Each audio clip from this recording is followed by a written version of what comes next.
This is Rob Tebbutt for Boxing Social in association with Betfred. Delighted, as always, to be joined by Eddie Hearn. What a weekend, Eddie. Unbelievable.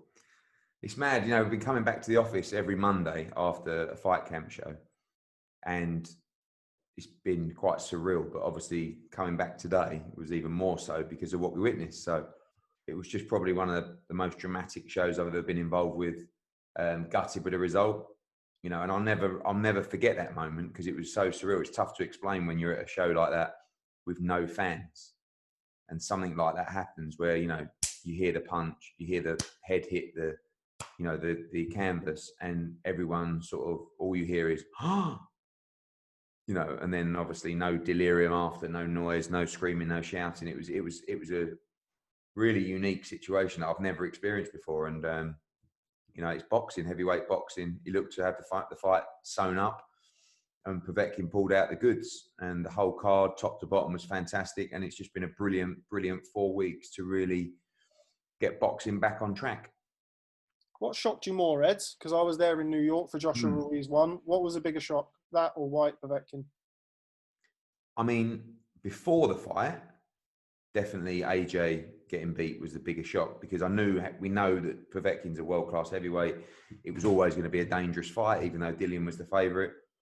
But probably, I don't know. I mean, AJ's one was like over a series of rounds, wasn't it? You know, he got put down in the third, came back, got put down again, came back, got put down again. But this was just such. I think Sky came over to me at the end of the fourth and just said, "What's your thoughts?" And I said, just got to stay composed. The fight's over. You know, he's been down twice. He's hurting him repeatedly. And then it was so out of nowhere. But I guess, you know, your experiences of sort of handling the AJ defeat and what came with it on the night and afterwards as well, sort of puts you in good stead to know that in boxing, unfortunately, anything can happen. You always have to expect the unexpected. So both huge shocks, and but the way that happened on Saturday was probably more dramatic. Just touch upon the uppercut from hell, really, from Alexander Povetkin. You've been up and you've seen Alexander Povetkin up close and personal in numerous fights. Povetkin against Joshua, Povetkin against Hughie Fury, Price, etc. The best punch you've seen him throw? I mean, he's got a great knockout reel. AJ said on Sky, like, if you look over his knockout reel, you know, David Price, Carlos Takam, De Halpus, obviously Dillon Whyte now as well. Was it Char? Did Char knock him out as well? I don't know. It's like he's got great one-punch knockout power, and the shots that he throws, I think that the movement of Povetkin is always the key. And what was most impressive about the punch was it wasn't a punch, you know, a lucky punch. It wasn't like it was a punch out of desperation. It was extremely calculated, and it was something they've been working on. And to throw that at a time where his brain was probably scrambled and he was probably on the verge of losing the fight was very impressive. But, you know, I watched it back probably 40 times, and it's just the slight bit of clumsiness from Dillon leading off with his right hand and falling in a little bit. And it's just like that, you know, he punished him, and that's what world-class fighters do. They punish your mistakes. And yeah, it wasn't even thrown. Someone else said as well, a fighter tweeted saying, if you watch it back, it wasn't thrown in anger. You know, it wasn't thrown with extreme force. It was just pure timing. And unfortunately, they're the shots that knock you clean out. Yeah, it was a beautiful shot. I think the more we saw it on slow motion, the better it got. It was one of those types of knockouts. First and foremost, obviously, where does this leave the mandatory situation? Spoke to Mauricio yesterday, but just your point of view, your perspective. Well, I guess that Alexander Povetkin is the new mandatory. I mean, he's number one. I think the only thing that really changes is the time frame that was originally outlined for Dillon Whyte now evaporates in the short term. So we know that if Dillon Whyte won that fight, Tyson Fury would have been ordered to fight Dillon Whyte straight away if he beat Deontay Wilder. That won't happen now. I mean, the only thing now, which I guess from Team Povetkin side will be pushed, is if that rematch can take place before Deontay Wilder and Tyson Fury, does the winner of that then get ordered straight away? I think there's a clear understanding that Alexander Povetkin, whilst possibly and will, if he wins a rematch, become mandatory when that time frame applies to. Obviously, the time restriction was based around Dillon Whyte and the weight that he's had over the years. So I believe it freezes up the situation for now, but I believe that a victory for Dillon Whyte in the rematch can install him straight into the mandatory challenger spot again and be ordered to fight for the WBC title. The only difference now is the time frame. And, you would say now that it's much more likely that the WBC would allow Fury, if he was victorious, to fight Anthony Joshua. Even though I think, from outside and Dillion's side, we would say, if the rematch takes place before Wilder and Fury and Dillon wins, does the same apply? And that's obviously questions down to the WBC. I just spoke to your mate, Frank Warren, and yeah. He said to me that contractually, the fight between Wilder and Fury has to happen this year. Now, if that's the case and AJ's going in December, and obviously the fact that Dillon was knocked out in brutal fashion, I mean, he's going to have a 30-day suspension minimum, but the board will often go 60 days or 90 days with such a heavy knockout as it was. Is there the time frame to get Whyte Povetkin 2 done in 2020? Obviously, you've got Joshua on pay-per-view in December, potentially Wilder Fury 3 pay-per-view in December. Yeah, well, the latter doesn't apply to us because it's not on our platform, but certainly the Joshua fight does. So Joshua will go on the 8th or the 15th of December.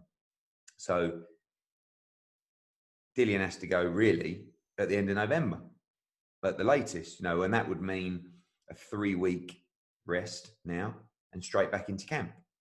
He physically he's fine. We know it was a bad knockout, etc. And you're right. There will be a 28-day suspension, which won't really affect this fight. But sometimes after a defeat like that, the fighter just, I want to go back into camp. It's like, whoa. So he's already gone back to Portugal today, and he'll holiday there for a couple of weeks, just chilling out and resting. There is going to be a big advantage to Povetkin and Whyte to do that fight before the Wilder Fury fight, because then they can push their position a lot harder with the WBC, So that's something we've got to speak to Povetkin about. I think that Dillon would be right and ready to box at the end of November.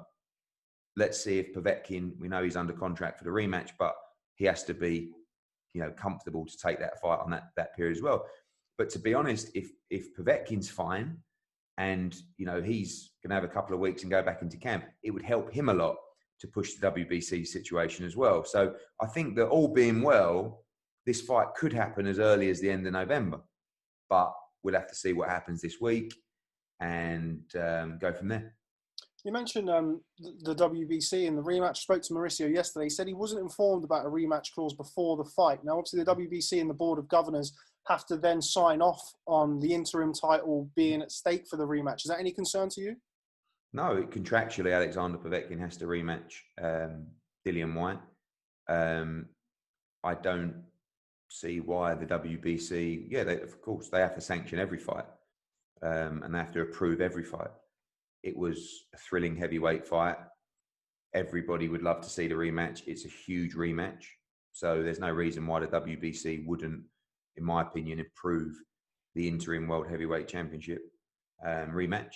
But actually, contractually, it doesn't really matter to the fight itself. But of course, we'd love that to be on the line. And that's where Dillon Whyte has focused his attention for the last 3-4 years. So it's still his aim to fight for the WBC world title.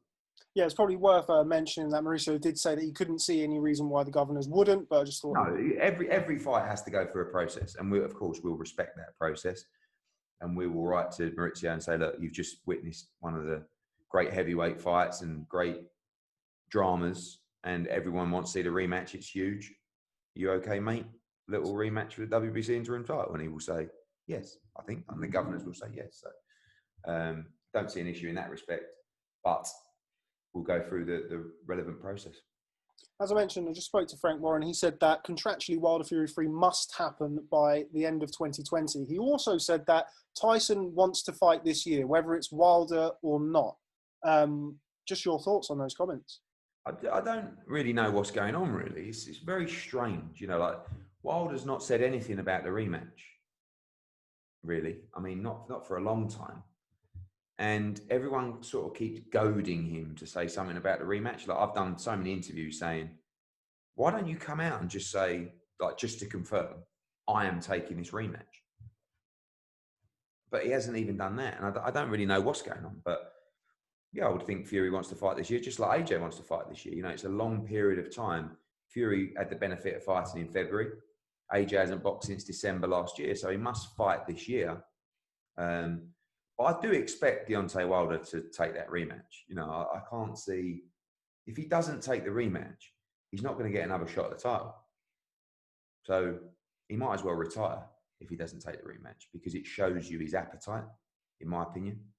And I'm pretty sure he will take the rematch.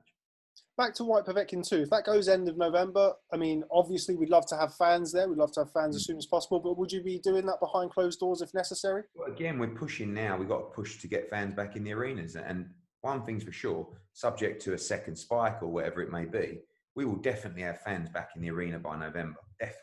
It's how many, you know. It's a shame, because it's such a shame, because I could go on sale with Whyte Povetkin today and sell out the O2 in a nanosecond, you know. And I do feel like with all the drama that had behind closed doors, to bring that fight now with the hype and the expectation back to fans in an arena would be fantastic. And that it would be so exciting for people to be able to buy a ticket to come and watch that rematch, because everything's on the line for Dillon Whyte, you know. So that would be a benefit of staging the fight a little bit later, January, February, for example.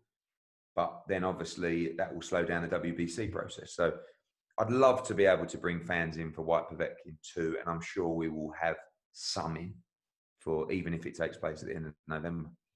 I had quite a few tweets from people, and I'm quite sure I know the answer to this, but I'm going to ask it anyway, where they were wondering whether or not it would be possible to do Whyte Povetkin on the Joshua Pulev undercard on a super pay-per-view. But when you say a super pay-per-view, does that mean that you just spend 3 or 4 million more than you would normally and hope that you make it up in buys? It doesn't really work like that, you know. I think that it's always a question of, why don't you just put 3 fights on? But it doesn't work. That doesn't translate in the buys. You know, Joshua always does huge numbers. You know, him and Pulev will do, I don't know, 700,000 buys, something like that, right? And then if you add Whyte Povetkin, yeah, you might do an extra 100 or 200,000. But really, for me, judging by the figures at the weekend, we will do 400,000, you know, buys possibly for a Whyte Povetkin rematch, you know, or 350, or, you know, it's really big, solid numbers. So the mechanics and the numbers don't always work. And the tougher thing is getting a deal between all the fighters to take the purses and the pay-per-view splits. And yeah, you can imagine that conversation. Yeah, that was the answer that I knew you would give, but I thought I'd ask the question nonetheless. I spoke to Frank Warren. He's not very happy with Barry. He said that he's not happy with an interview that Barry did the other day about profits, about this, about that. What's the last time you spoke to Frank? He said that he's not spoken to you in a while. When's the meeting happening? Spoke to him a couple of weeks ago. I said that I'm going to finish fight camp. I'm going to chill out for a week, which is this week. And then I'm going to give him a belt, and then we'll have a bite to eat in September. That's it, really. I mean, there's nothing else, you know, I don't know what else to say. You know, I'm not in, we've got so much on our plate now. We've got to schedule September, October, November, December, 4 Saturday night fight nights, 2 pay-per-views in the UK. We've got to schedule 3 shows in Italy, and we've got to schedule 4 shows in America. We're also doing a show in New Zealand. So I'm not saying, oh, I'll see you next year, but we've really focused on what we've got to deliver right now. So more than happy to have a bite to eat. And it's good. Listen, it's good. We should have a little bit of a communication line between us. I wouldn't hold your breath on anything, because I don't think the relationship's good enough to want to work together in any form of partnership. But there are fights on there that will be happening, whether we get on or not. Do you know what I mean? So like Andrade against Williams, Conor Benn against Chris Jenkins, And there's other fights on there that if we do get on, have a much better chance of taking place. Boatsy Yard is for me the best example of those, because that is a 2021 super fight on pay-per-view and on at the O2 when the time is right and when it's big enough.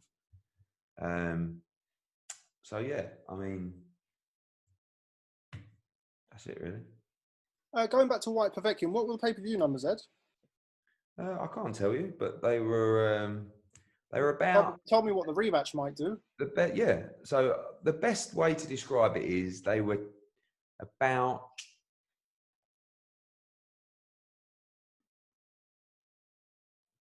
25 to 30% up on Whyte Rivas. You don't know what Whyte Rivas done, but 230. Sorry. Did it do 230? Oh, not bad. Not bad. Not bad. Yeah. Not a little bit less than that, but it was really good, really good. And it was, do you know what it was? It was a really important test for boxing, because we took a big risk there. We really needed some good numbers on the financials, not just for us, but for Dillon Whyte. I mean, he took a huge risk in that fight. He got beat, but at least from a pay-per-view perspective, it paid off big time. But more pleasing than that, Rob, was it was fucking brilliant. And that is always the most important thing for me on the pay-per-view. Of course, we always look to the numbers. How did it do? How did it do? But ultimately, if you, the customer, didn't feel like you got value for money, then it's bad news moving forward. And honestly, I cannot remember the last pay-per-view we did that people moaned at. Like more than half a dozen people on Twitter. Like before, I saw loads of stuff before this fight. Oh, Whyte Povetkin, that's never pay-per-view. That's not worth the money. Tell me one person that bought it that didn't think it was worth the money. That card on Saturday night. And that's so important to us because that's our bread and butter. Giving value for money. And honestly, I have to look back to Bellew cleverly to think of a pay-per-view that honestly wasn't great. And actually, when you look back on that card, it had Scott Quigg defending his world title, James McDonald defending his world title, Anthony Joshua, James DeGale, George Groves, Callum Smith on the card. Mad. But the main event was poor. I honestly can't remember another pay-per-view where people say, no, rubbish, didn't get value for money. And that's the most important thing coming out of Saturday was it was incredible.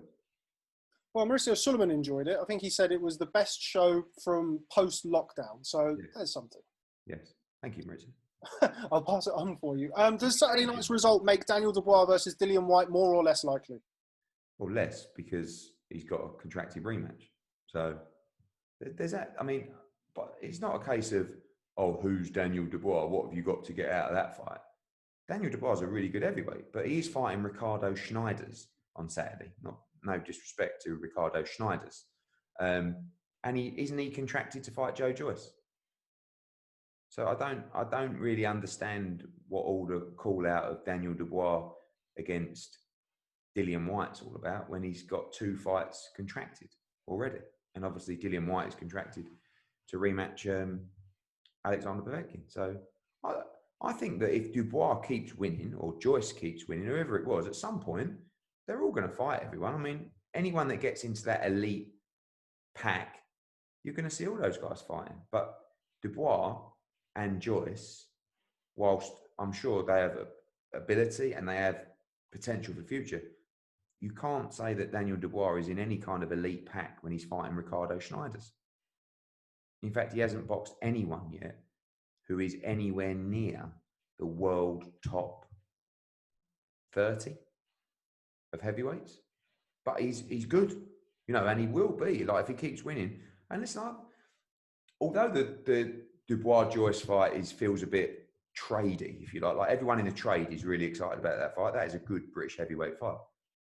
So that's due for, is it end of October? October 24th. Yeah, there you go. Well, that's coming up soon. I'm thinking if he beats Joyce, then you can start having conversations about this guy fighting the top 15 guys. But listen, if Dillon Whyte boxes Povetkin and loses, maybe that's a fight Dubois Whyte for sometime next year.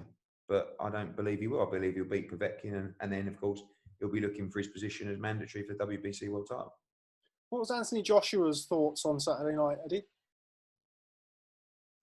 It wasn't like I told you so, because he never was like, oh, Povetkin. But I had a lot of conversations with him about the fight, and he was like, Eddie, I'm telling you, this guy is dangerous. This is a dangerous, dangerous fight, and I think he's going to do it. And that was like the conversation. I fancy if you put me on the spot, who's going to win this fight? I would say Alexander Povetkin. That's what he would have said. So when it happened, we were sitting in here after the fight actually, and he just said, "Oh, I'm telling you, like the guy's a serious fighter."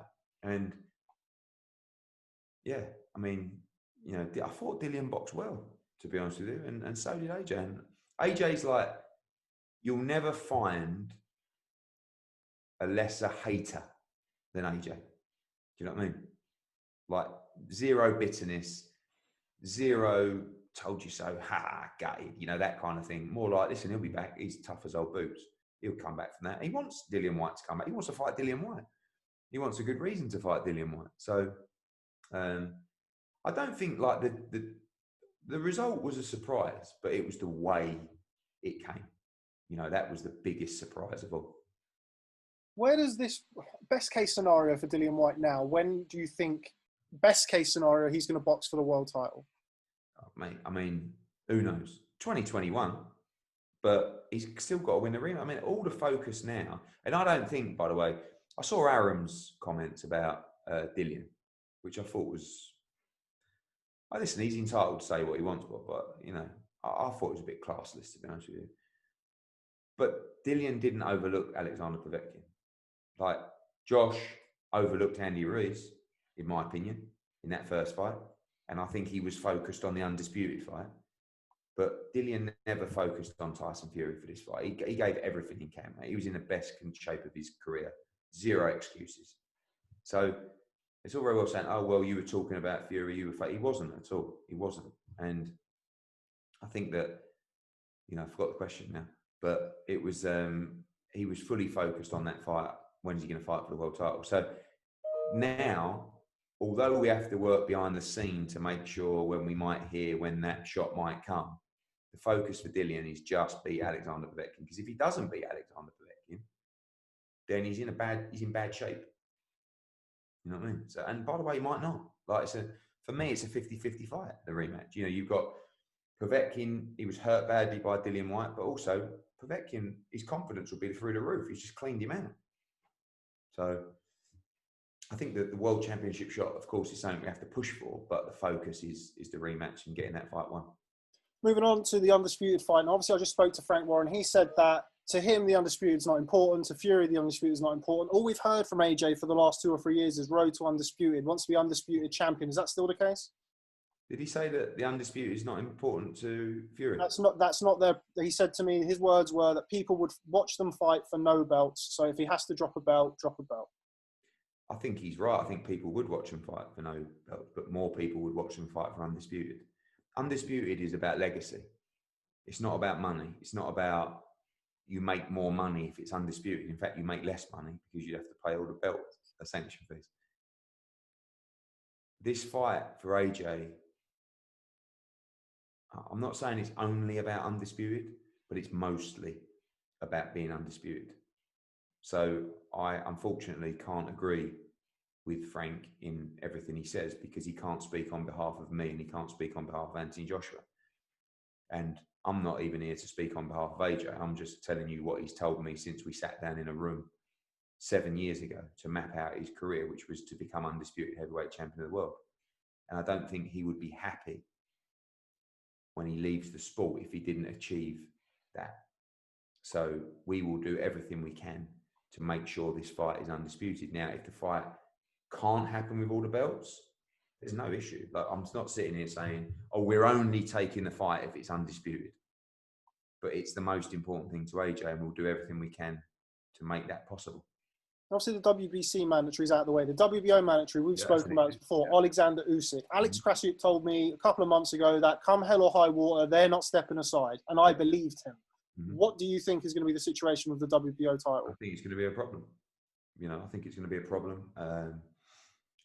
there can sometimes be ways, you know, around it. Of course, step aside is one thing. I don't think Usyk's the kind of guy, and by the way, Dillon wasn't either, you know, and probably Wilder as well, you know, for the rematch. They don't like to step aside. But, you know, if it's a case of Usyk fights Chisora in October, November, and then these guys, Fury fights Joshua in April, May, maybe you have an agreement that the belt is vacated after that fight, you know, or I don't know. At the end of the day, Alexander Usyk wants his shot at the world heavyweight title, and he's entitled to it because he's been made mandatory. So we either have to fight him, we have to either find a solution, or we have to vacate the belt.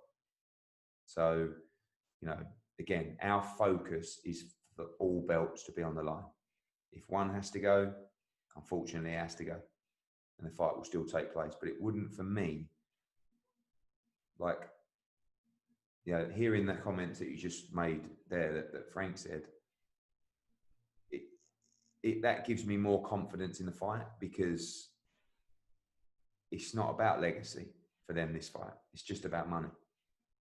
This fight, really, Fury's a competitor, but really it's all about money.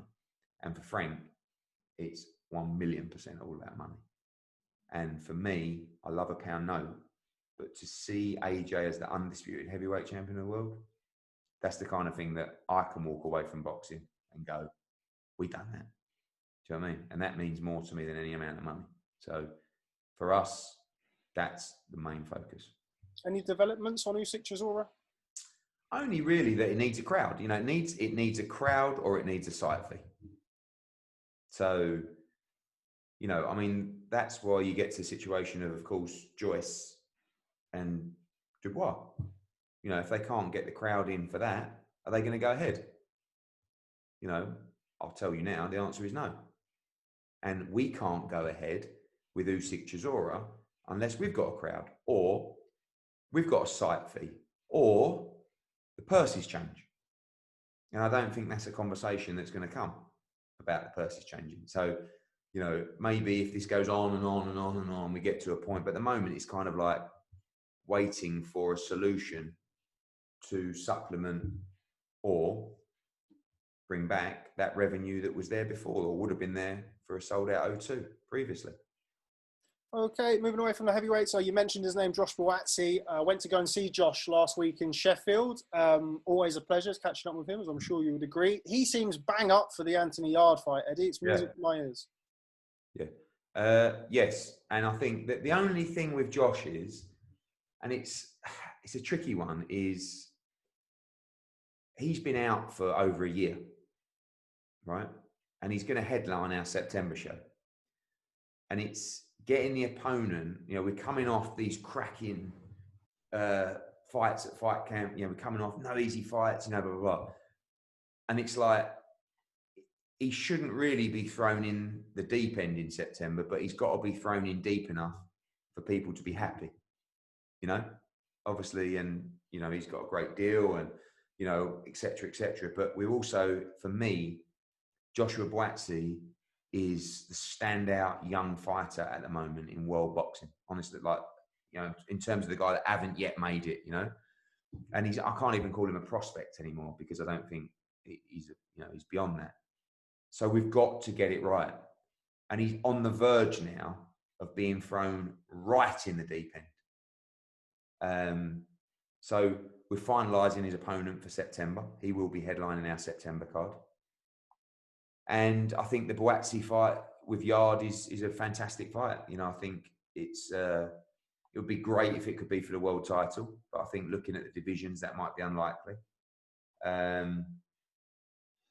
So yeah, I'm looking forward to seeing him back in the ring. I just hope that we can get some momentum, because he was very unlucky. You know, he was due to box in November last year on the Crawler and Katie Taylor card, got ill, had a throat infection, had to pull out the fight. Then it was rescheduled for March 28th at the O2. That had to get cancelled because of COVID. Now it's rescheduled to September. So if you think about the time, I think before that he boxed in August. So it's been a year since Buatsi's boxed, but this kid is something really special. Okay, yeah, before I let you go, appreciate your time. Just a quick rundown from the rest of the card on Saturday night. First of all, we want to start with Katie Taylor, obviously retained the undisputed lightweight titles with another grueling fight against Delphine Persoon. Do you know what? I watched it back again last night, and because I was a bit baffled, really, because obviously I was, I don't know, 12 foot from the ring, and I thought she boxed really well. I thought at times she got brought into the fight that was the New York fight, but I found it really difficult to give Delphine Persoon more than 4 rounds. And that was, I wasn't saying I was being generous giving her 4 rounds, but I scored the fight from where I was. I had actually Katie Taylor, I think 3-1 up after 4. And at the end, I actually tweeted saying, Taylor's won that, 6-4 for me. And then when I started looking at people's reactions, it was almost like the people that thought Delphine Persoon won the first fight had already decided that if there was anything close, Delphine Persoon was going to get it in the second fight. So I was a bit upset by that, really. And listen, everyone's entitled to their opinion, but for me, she won that fight. And when you've got someone like Delphine Persoon and Philippe Tampere, who is her trainer, who, I'm not saying don't like us, but they probably think they were hard done by before and probably don't really like Katie Taylor, in the ring, clapping before the decision, going like, you've got it. And then Delphine Persoon coming into the interview after, going, absolute fair and square, you won that fight. That should give you an indication of the feeling of people around, certainly around the fight itself, of what happened in that fight. I think over 2 minutes, it's really difficult to clearly win rounds or not give people an argument to win a round. Look at the 3 fights. Actually, look at the 4 fights that we've had in the last 4 weeks. Terry Harper against Natasha Jonas, split opinion. Jessica McCaskill against Brackhouse, split. I mean, the final bell went there. I didn't have a clue. Rachel Ball against Shannon Courtney, right? Real close. And Katie Taylor against Delphine Persoon. One thing I will say, and I think Victor Glockland is a fantastic official. I thought his scorecard was really poor. You know, to give it by 5 rounds don't look great. You know, I think 3 would have been the absolute max. I had it by 2, but you know, yeah, I think sometimes that makes things worse in people's reaction. Do you know what I mean? Because they, oh, well, she was always going to win. You know, you probably would have been better off someone giving Persoon 1 card. Do you know what I mean? And also, Victor Loughran's card for Jack Chelly against Jack Cullen was also a poor card because, listen, I love Jack Cullen. I think he's great. He lost that fight, in my opinion.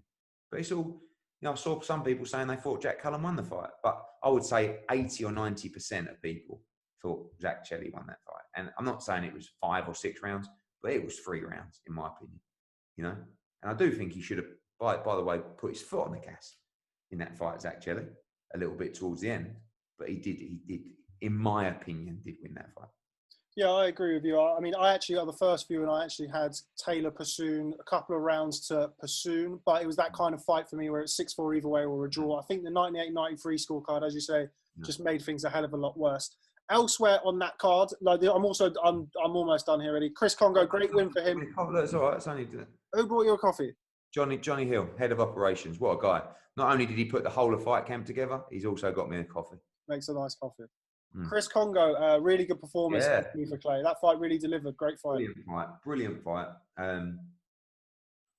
You know, as you know, Rob, fighters are very easy to sort of, you know, fall in love with or like, you know.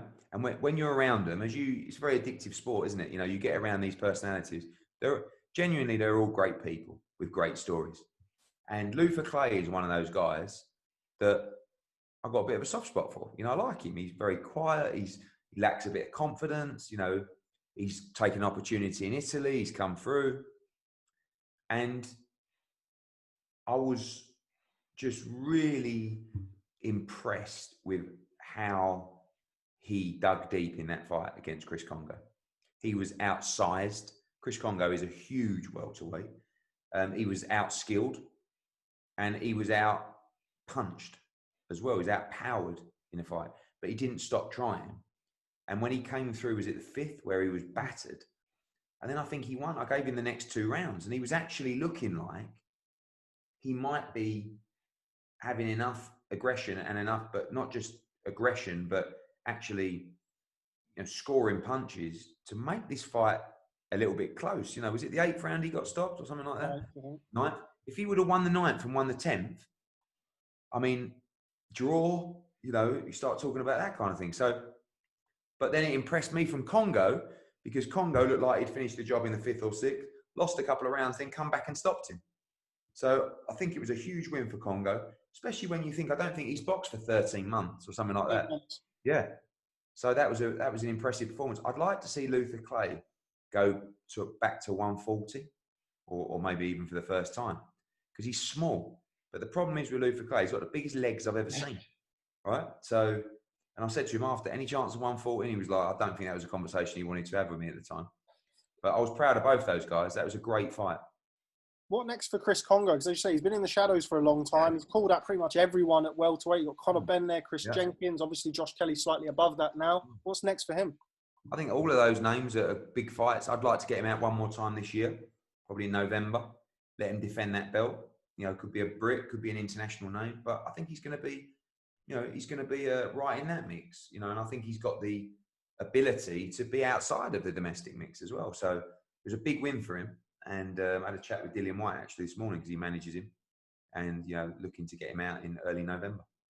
And final one from me, of course, it wouldn't be right not to mention the other heavyweight star on the card this past weekend, the Savage, Alen Babic. Now, I know you well enough to know that throughout the week when he was being his terrifying self, that you would have quite enjoyed that. And then when he got in the ring on Saturday night, it was maximum violence. Alen Babic was a brilliant addition to the cards. Yeah, he was great value. Another, what I said before, another character who you become endeared to. And that's been the great thing about the bubble, is that it's not turn up the press conference, all right, mate, how you doing?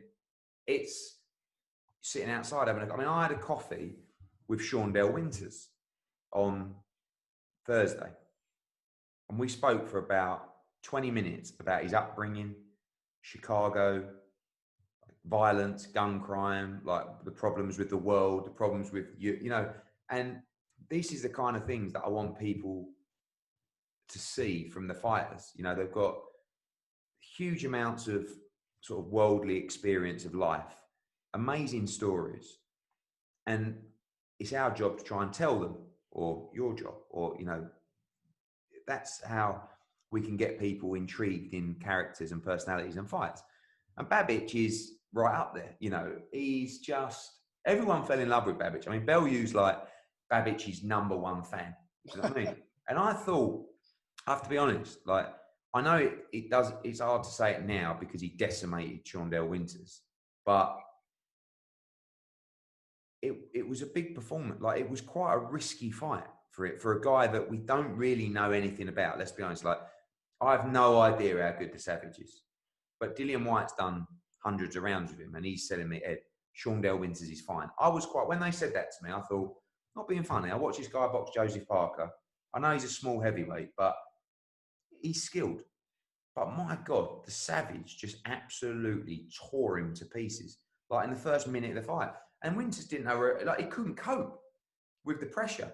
Now, I was starting to look at Savage thinking he may only have another minute left in the tank here before he falls over with exhaustion. But we don't know. But when I came off, and then he done his interview going, I am Jack Dempsey, I am Savage, I am, all this. And I looked at my phone and I saw trending #2 in Great Britain was Babic. I thought to myself, fuck, people like the Savage.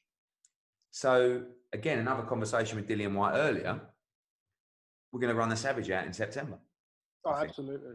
And look, I said, look, don't rush too much with Savage. Like, I know fans probably don't like to hear that. I said, but I'm not saying fight Muppets. I said, but he's very raw, and you don't want to put him in so deep that you end up getting him beat early on. And like, people talk about the Savage against Dave Allen. Dave Allen, in my opinion, has too much professional experience for the Savage right now. So if I'm managing the Savage, I'm saying, no, Dave Allen can be one for 2021, but give me Cash Ali, give me Tom Little, give me Nick Webb, or these kind of guys, because They're tough fights, by the way. They're not gimmies. Because again, we still don't know how good the Savage is, do we? Let's be honest. We know he's a right fucking handful and he's a complete lunatic. But what happens after 4 or 5 rounds? Yeah? So we've got to pick the right opponent, probably one from the list that I just gave you for September. But people do love him. I mean, he's fucking box office stuff, isn't he, the Savage? I love the way as well that his name is Alan, right? And who's ever called him Alan? No one. He's just a Savage. Such an unsuspecting name for a fighter like that. No, Alan. Hello, Alan. He's like, I am. He calls it his alter ego. No, I am Alan. I am nice guy. I get in the ring. I am savage. Fucking great. He was talking. He really wants to bash up Filip Hrgović. Oh mate, it's a monstrous fight. I mean, 2 Croatians. Fuck me, you could do that out there in one of the huge stadiums. It'd be massive. But listen, Filip Hrgović is a world-class fighter. He's definitely top 10 heavyweight in the world right now. Could even be, on ability-wise, might be top 5. So that's a fight for Daniel Dubois. Let Daniel Dubois fight Filip Hrgović. You want to do Matchroom against Queensbury? Yeah. Okay, let's do Dubois Hrgović. Let's see how keen you are for that one. All right? Because they've sparred together, let me tell you. And that's a great fight between 2 young heavyweights. But let's get back into the real world. Savage against Hrgović, like for a Croatian super fight, is massive. But I said, again, like I wouldn't say it to Savage's face. Chill. You need 10 more before Hrgović, But by the way, he wants to fight. Like I said to them earlier, I went, give Savage the option. I'll run him out in September, or he can go on the October show, September. It was like, both. Literally, he'd go tomorrow. He would. Okay, all right, Eddie. Well, appreciate your time, taking up enough of it for one day.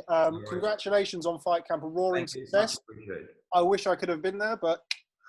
I know. We were very limited, as you know. Yeah, it's okay, Eddie. I'll catch you in the next one. Thanks very much for speaking to Boxing Social. See you later.